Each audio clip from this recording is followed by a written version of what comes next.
O nwere mistake a lot of people mego n'ala Igbo. Some na regret it today. Maka na o nwere onye ma echi. Ifuru issue anụ ọ ga-abụ na amụrụ unu ife dịka ụmụ nwoke na-abụ, ụmụ nwoke na-atọ, ụmụ nwoke na-ese. Then o wee na diọkpara akpatala ego. Wee buruzi diọkpara ụzọ wee kpata ego.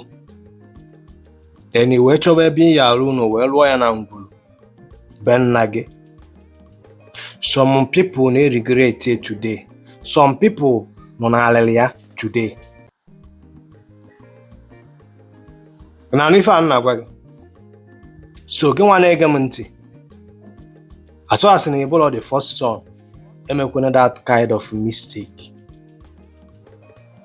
Ịkpata ego chọọ ịlụ unu.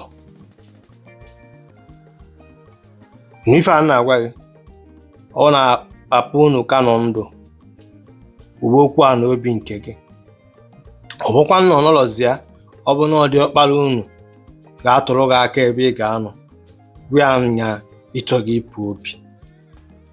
Because akwa ifere etu ịkpatara ego na i wee chọba nnọọ ebe ị ya arụ because of okay na aka adịsịrọ nke dị ọkpara ike anụ unu nwere ka o si wee dị i wee bata na obi nna gị wee guzobe unu. Some people lụchara ya fa alụtanwụrụ ozi ebe fa ya ebi. Ma ị ma na o nwere ka ego si abịa. And ego na-abịa depending na onye na-ama na-eji ya. Do you understand me? O nwere ego ya ọ na-abịa is period that na-eju afọ o si abịa ka ọ ga-adịgidezi. Do you understand what I'm saying? So ihe na-achọ ịkọwara gị ebe a ga-elapụ ime that mistake. A second son or third son or fourth son or even know you about the last son. Ịkpata ego chọba ebe ị ga-anọ. Ọ bụgoro na ị chọrọ ịsọpọtụ be papa gị. Support with the little you can.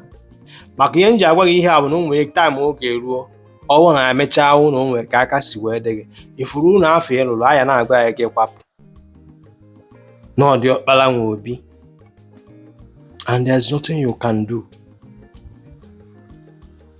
Ị ga-ebu unu ebu. Yala ebu n'unu ebu. Ị ga-asị ka ịkụkpọ unu.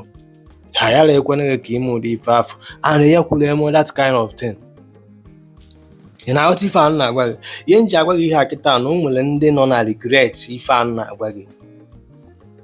Nwee ndị bụ na fa lụchara ya bidozie enwebe issue financially.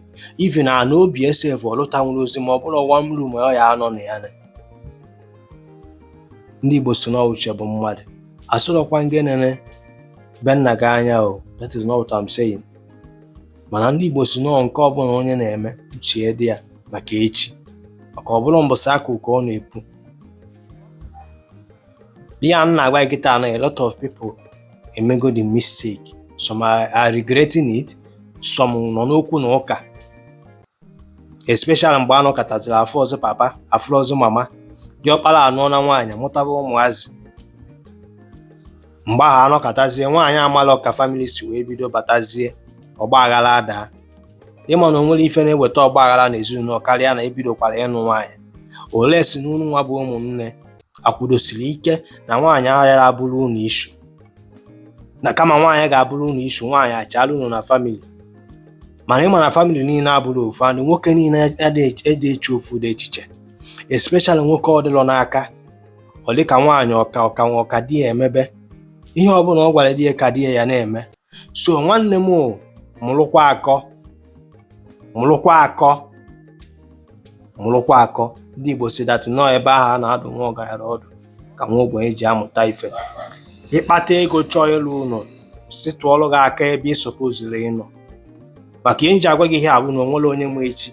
Ego a na-efuru tata nwere ike ọnọkata ruo ọ yarazie na-efuru odigbo o si efuru kịta.